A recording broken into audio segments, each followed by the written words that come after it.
This is a really quick recap from the end of Physics 1050 about simple harmonic motion, which was covered in Chapter 15. So you would have covered this at the end of Physics 1050, but with the craziness of last semester, I thought we could just do a short review. If you're really fuzzy on this, I have some stuff up on D2L course contents under the review topics. So there's a longer, more thorough review with links to the YouTube channel with extra examples. So, excuse me, a very brief review. We'll start with the definition. Simple harmonic motion is the oscillatory motion of an object moving under the influence of a restoring force. And something we look at really frequently is a mass on a spring. So were we lucky enough to be in class, I would bring in masses on springs and I would pass them out and I would let you experiment with them. In this situation, I'm going to try a computer simulation. If you want to try this yourself, just Google PhET mass on springs, and it's the masses and springs basics. So what I have here are two springs. They're just hanging from a ceiling, so you can imagine these as vertical springs. And right now, both of these springs are at their equilibrium length. They're not stretched and they're not compressed. I'm going to put a 100-gram mass on one of these springs, and I'm going to let it come to rest. I'm sorry, I've got a tickle in my throat. So I put on the 100-gram mass. It stretches down a distance. Since this is a vertical spring, when we do the equations, I'm going to call this distance y. It stretches down. The spring is not moving, so it's at equilibrium again. We're going to draw the free body diagram. The forces on this, we have the spring force holding it up, and we have gravity pulling it down. Those two forces are equal, so it's at rest and it's at equilibrium. This green line is the new equilibrium position. So that's our equilibrium with the mass at rest. To get into the oscillation part, I'm going to leave that one at rest just for comparison. If I put a 100-gram mass on this side, it gets the same new equilibrium position. But now I'm going to push it up by about 10 centimeters. So you see that hook is now up by 10 centimeters compared to where it was. Now I'm going to let it go. So now the mass bounces up and down. The highest point it goes up is 10 centimeters above equilibrium. The lowest point it goes down is 10 centimeters below equilibrium. So the distance, 10 centimeters from equilibrium, that's called the amplitude. So it stretched a distance y here. That distance was about 30 centimeters. The amplitude is something different. The amplitude is how much we push it by and we get it moving. It's the maximum distance from the new equilibrium. When we analyze this oscillation, we're going to think about the motion, and we're going to think about things like it turns around at the top, it turns around at the bottom. At these turning points, the speed is 0. In the middle, it's going the fastest, so the speed is always changing, the position is always changing, the acceleration is always changing. So we're going to think about those changes. The maximum distance from the equilibrium is going to be the amplitude. We're going to use that. We're also going to think about how long does it take for one oscillation. So one oscillation is from the top back to the top, so down, back, up. How long does that take is called a period, and how many times it goes every second is called the frequency. So we're going to think about all those things when we do our description. Okay, so that's not a bad demonstration of masses on springs. Next, what we'll do is let's use some static pictures and let's put in the information and let's start to develop how we describe all these things. So here's the spring at its original length. So there's the original distance. We put the mass on the spring and it stretches down some distance that we'll call y.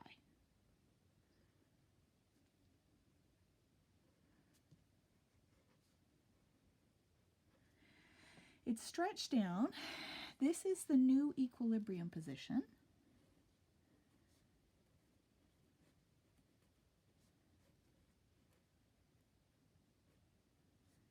And if we ask, what does an equilibrium position mean? Normally we'll call that y equals 0. And the equilibrium position is where the net force is equal to 0. And if we have a vertical spring, we'll say the net force in the y direction. So if the net force is 0, that implies that it's a good idea to draw the free body diagram to put the forces on. We've got the spring force pulls it up. So the spring holds it up. Force due to the spring. Pretty often that's called Fs. Some people call it F with an SP on it for spring. That's okay too. And gravity pulls it down. Force due to gravity. We know that the sum of the forces in the y direction, Newton's second law, is mass times acceleration in the y direction. Our net force in the y direction is our spring force that points up and our gravity force that points down. Acceleration is 0 because this mass is in equilibrium, it's not moving. Our spring force, it's positive because it points up, and it has a magnitude given by Hooke's law, so that's k times x. Our force due to gravity, that's negative because it points down, and it has a magnitude given by the mass, m, times g, and that equals 0. Oops. Spring force is k times y, because it's the distance that it's stretched by. So what do we need to add here? Fs equals spring force, which is given by Hooke's law. We'll be using that a bit as we go along. In our spring force, the force is opposite the displacement.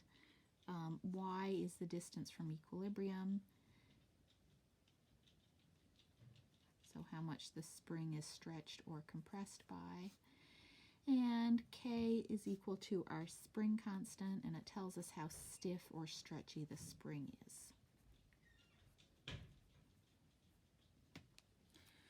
So the next thing we did in our simulation was we pushed the mass up a little bit, and it started to amplitude. On the simulation we did, it started to oscillate up by 10 centimeters and down by 10 centimeters. So this line represents our equilibrium. We pushed it up a certain distance, this far, and that's the furthest up it goes, and that was also the furthest down it ever went. So our oscillation went from up high, and it moved down, and then it moved back up. So it oscillated back and forth, and then it went down and up, and so forth. So this maximum distance from equilibrium is called the amplitude A.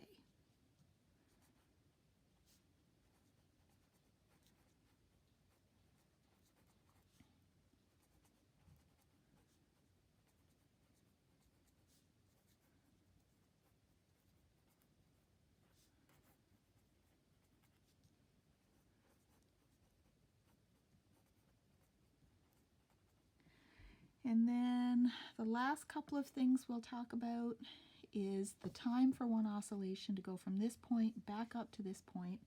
That's called the period. It has a symbol of T.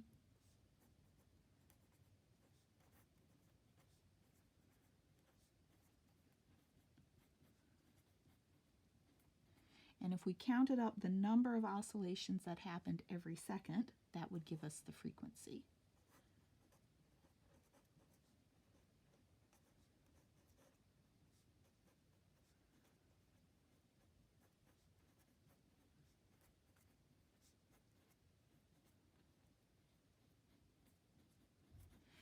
And what do we need to know about these guys? Since T is period or time, that's measured in seconds. Frequency is oscillations per second, so that's measured in seconds to the -1, which is also called hertz. A is an amplitude, it's a distance, that's measured in meters. So those are all things you probably remember from the end of Physics 1050. Okay, let's move on to the next part.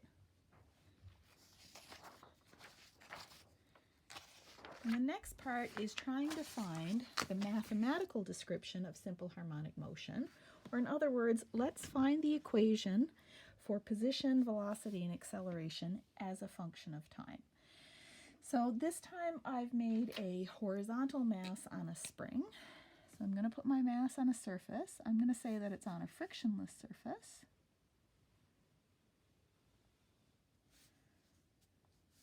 And this guy's also on the frictionless surface. Okay, so I have a horizontal mass on a frictionless surface. Where we start right here, this is where the mass is in equilibrium. So right here, this is the equilibrium position. This is where x equals 0. This is going to be the center of the oscillation.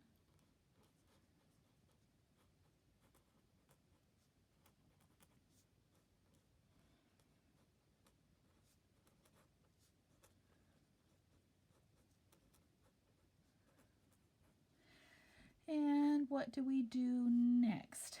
The next thing we do is we take our mass from right here and we pull it to the right some distance, and that amount of distance is going to be the amplitude A. So we take our mass and we pull it from here to here. That distance is x equals A, where A is the amplitude, which is what we just did. So what we'll do here is let's put the restoring force on this picture. So this mass, when we pull it to the right, it gets pulled back towards equilibrium by the restoring force, by the spring force. And that's what spring forces do. They always try and pull something back towards equilibrium. So there's the spring force. When the mass is right here, we've drawn our force that happens in the x direction. Let's write our Newton's second law in the x direction. So let's get our coordinate system on here. We'll call that the x direction, that's the y direction. We'll write the sum of the forces in the x direction is the mass m, so this has a mass of m, times the acceleration in the x direction. We know that as soon as we release this, it's going to start to move, so the acceleration is not going to be 0. So the force in the x direction points towards the left. It's minus kx equals mass times acceleration in the x direction. Now we'll have to put in the fact that we know that acceleration is the derivative of velocity, and velocity is the derivative of position, so acceleration is the second derivative of position. Okay, so where that step comes from is v is equal to dx by dt, and a is dv by dt, so it's the derivative with respect to time of dx by dt. That's a second derivative. It means you do the derivative twice. Let's just take this one step further. So our second derivative with respect to time, our acceleration, is going to be minus kx divided by m. So this is the equation that describes this situation. So this describes the mass on the spring, where the only horizontal force is the spring force. The solution to this equation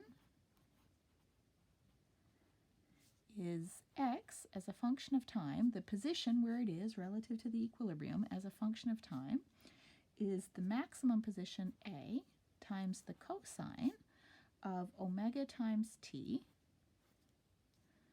where omega is the square root of k over m.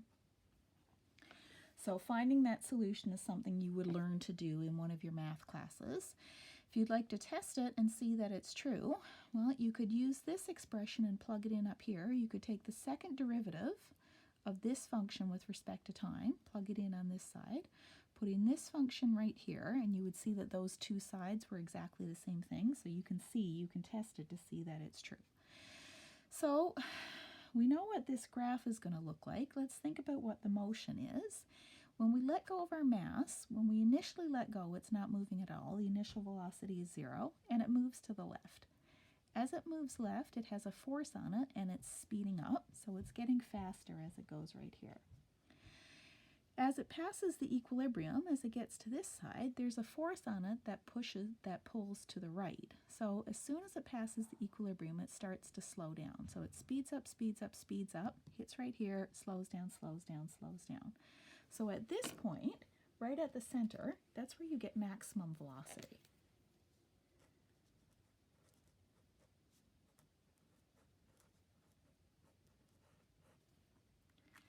Then as it moves to the right, it slows down, slows down, slows down until it gets to a point here, which is a distance a to the left of the equilibrium.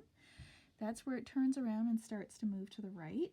At this point, because it's turning around, the velocity is 0. Then it moves back towards equilibrium and speeds up again because the force pulls towards equilibrium. It passes the equilibrium, the force points towards the left, and it starts to slow down. So it goes back and forth, back and forth. The position, velocity, and acceleration are always changing.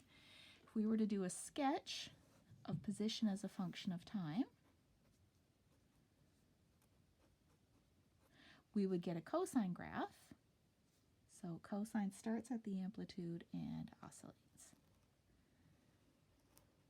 So if I could hook up a mass on a spring to a motion sensor and use the computer to plot out the motion, this is what the graph would look like. So next, let's take this equation, think about these graphs a little bit more, and ask a little bit more about that omega.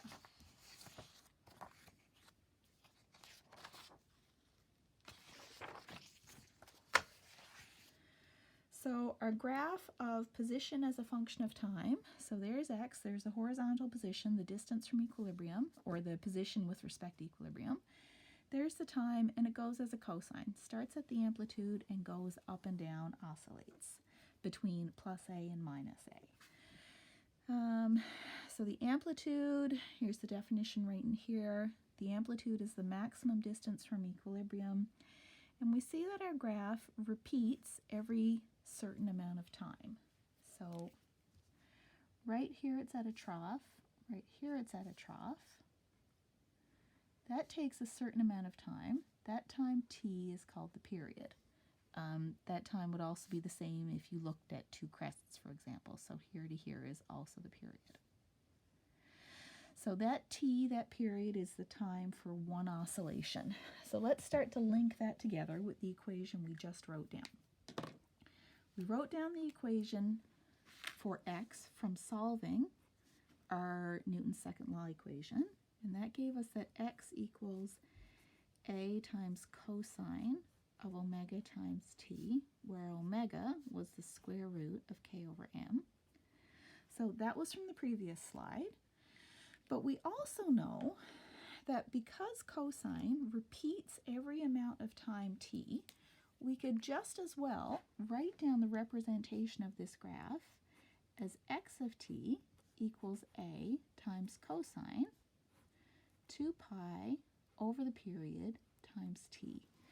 This equation also describes this graph because cosine repeats every 2 pi radians.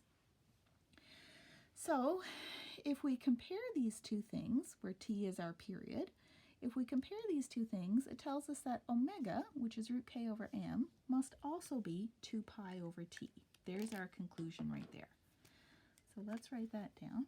Omega, which is root k over m, from solving our Newton's second law, has to be 2 pi over t, because this is a cosine graph. Because period t is 1 over the frequency, it must also be 2 pi times f.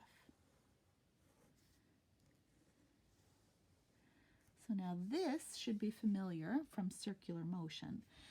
So omega is angular frequency, sometimes called angular velocity, and it's the number of radians per second. So regular frequency is the number of oscillations per second. Angular frequency is the number of radians per second. It gives you an idea of how many cycles it goes through every second. What's the last one? And then frequency f is the number of oscillations per second. So there's another description of the position as a function of time.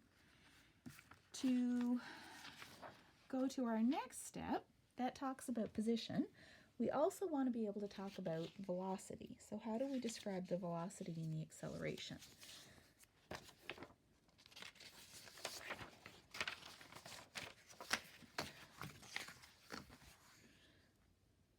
So this is a recap of what we did from the previous slide. X is equal to a times cosine of omega t, where omega is the square root of k over m. In this graph, the initial point right here at t equals 0 x is equal to a.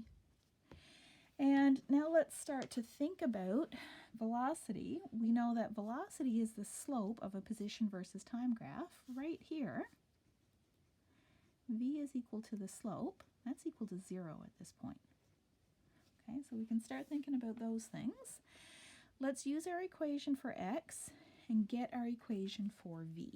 So we know that v is the derivative of x. So velocity as a function of time is the derivative of position, which is a function of time, with respect to time. So we'll take the derivative with respect to time of a times cosine omega t. This is certainly one of the derivatives that I expect you know how to do. When we do this derivative, we can take the a outside. We're going to take the derivative of cosine, which is negative sine, with the same argument. Then to finish our chain rule, we have to do the derivative of omega times t, which is just omega. So let's just write this down a little bit more nicely. V of t equals minus a times omega times sine of omega t.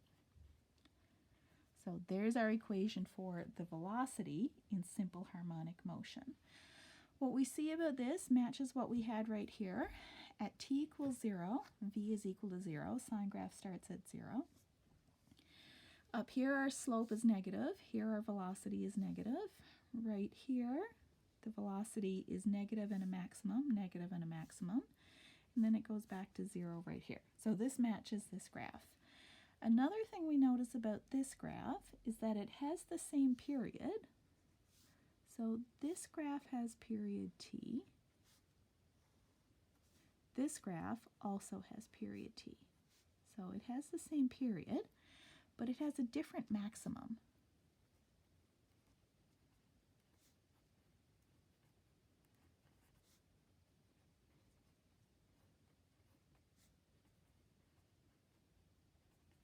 And that even makes sense if you think about units. The maximum of x has to be in meters. The maximum of v has to be in meters per second, so they couldn't have the same maximum. How do we get the maximum in our velocity? Well, to get a maximum in velocity, we know that would be the highest point on the graph. We know that sine varies between 1 and minus 1 because that's what a sine graph does. So v is equal to maximum if sine of omega t, okay, try and guess the answer. Most people, or a lot of people would say 1. I'm going to say it's minus 1. So v is a maximum if sine omega t is minus 1. That'll get this minus to cancel.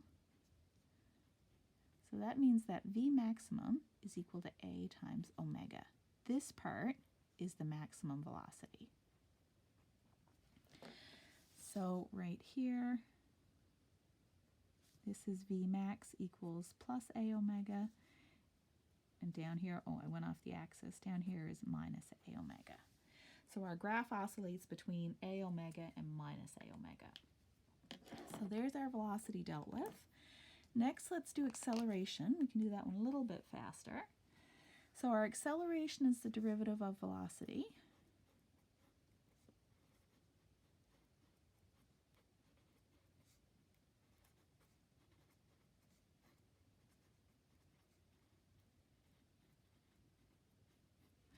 If we take the derivative of this guy, we get minus a omega can come out front.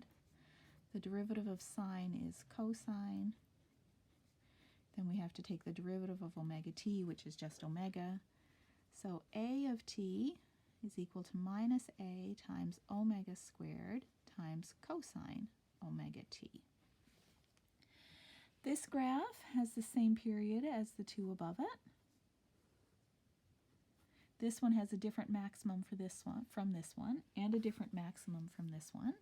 So the maximum of our acceleration graph, that would happen if cosine omega t was equal to minus 1. Our maximum for our acceleration graph, the biggest it could be, would be a times omega squared. So right here, that's a omega squared. Down here on the bottom, that's minus a omega squared.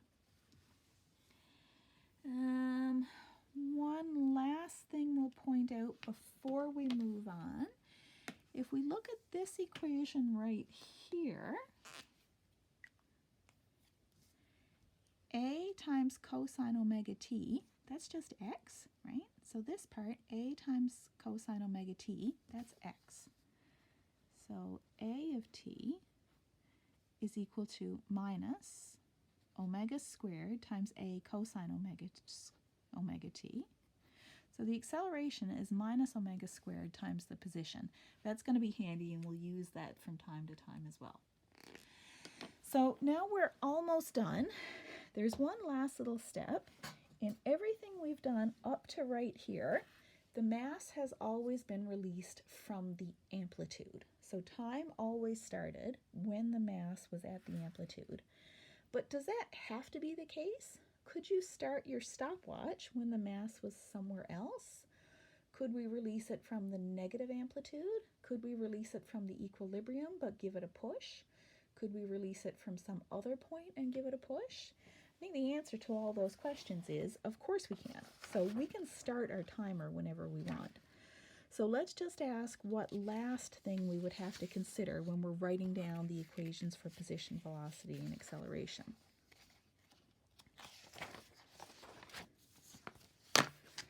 So if our graph did not start at the amplitude, it would start somewhere else. I just picked this point right out of my hat.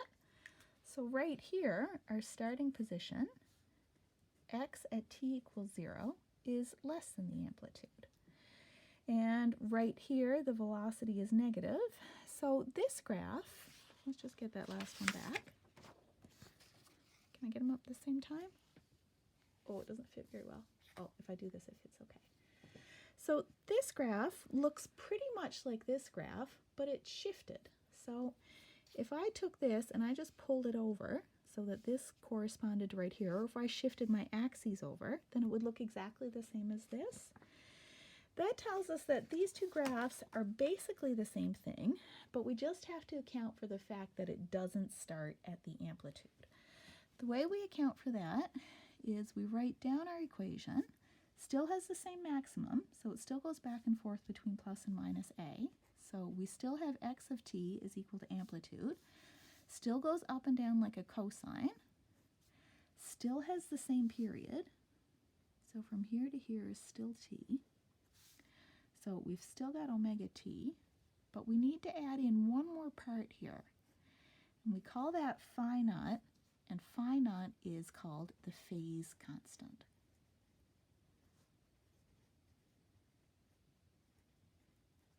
So omega t plus phi is called the phase. Phi naught, because it's a constant, is called the phase constant. So this equation for x is the equation of motion.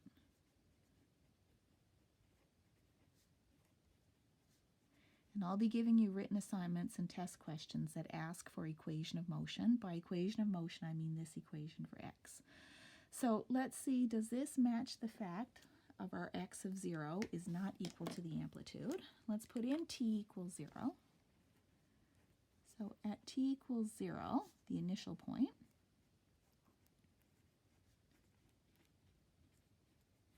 what we get is that x of 0 is equal to a times cosine of omega times 0 plus phi naught equals a times cosine phi naught. So x of 0, yes indeed, is less than a. And this is how you could find your phase constant phi naught.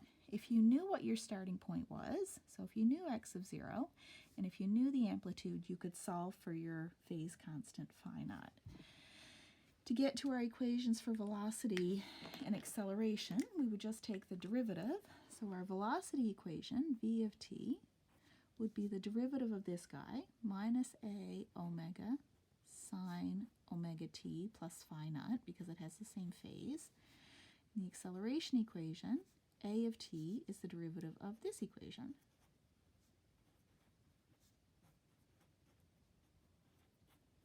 And we still get the relationship that a of t is minus omega squared x of t.